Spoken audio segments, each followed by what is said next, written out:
Hello, क्या मेरी बात पाखी हेगड़े जी से हो रही है? जी, मैं पाखी हेगड़े बोल रही हूँ।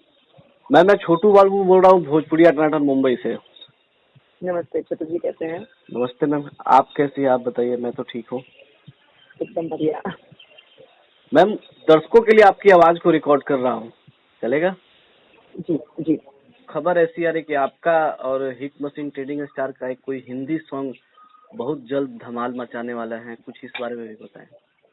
जी, अभी हाल ही में हमने खेसारी जी ने एक गाना रिकॉर्ड किया है और जो बॉलीवुड लेवल पे रिलीज होगा।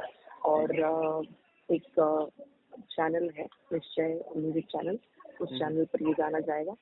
और बहुत खुश हूँ क्योंकि खेसारी जी के साथ में इसके पहले मेरा जो बंगलिनिया गाना है वो बहुत बड़ा हिट रहा है। 110 करोड़ 110 अप्रोक्स मिलियन अभी पार कर चुका है। तो मुझे बेहद खुशी है कि हम फिर से एक बार जुड़ने जा रहे हैं और अब इस बार हम एक बॉलीवुड का बहुत बहुत प्यारा गाना करने जा रहे हैं, जिसकी शूटिंग जल्द ही दिल्ली के कई कूल लोकेशंस पे होंगी। और गाना रिकॉर्डिंग अभी हो चुका है ऑलरेडी। फिल्म में म्यूजिक किसका है, सॉन्ग किसका है, कुछ इस बारे में?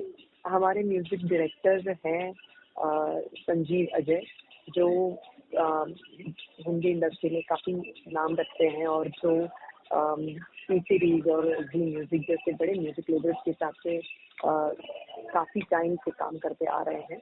और मैं बड़ी खुश हूँ कि जब एक गाने का प्रोडक्शन और उसकी डायलिंग जब अच्छी होती है तो गाना बहुत अच्छे तरीके से शूट भी हो पाता है।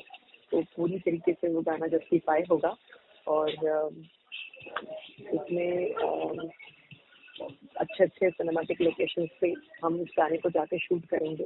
तो जो गाना जिस तरीके का है उसके पूरक उसके लोकेशंस भी होंगे। तो I am very excited about the song. Ma'am, कब तक उम्मीद करें दर्शक? अब ये इंटरव्यू देखने के बाद हमें नहीं लगता है कि उनसे ये बर्दाश्त हो पाएगा कि बंगलिनिया जवानी जर्दा पान के बाद नया धमाका के लिए इतना वेट कर सकेंगे। जी, बहुत जल्द ये गाना देखने मिलेगा। May be in by next month आपको ये गाना 15-20 दिनों के अंदर गाना देखने मिलेगा आपको। उम्मीद करें होली तक। हाँ जी, होली का रिलीज प्लान हो सकता है, होली तक में गाना आ जाए। ठीक है, अपना कीमती समय देने के लिए बहुत बहुत धन्यवाद। Thank you so much. Welcome ma'am. Bye सतोजी, बाय।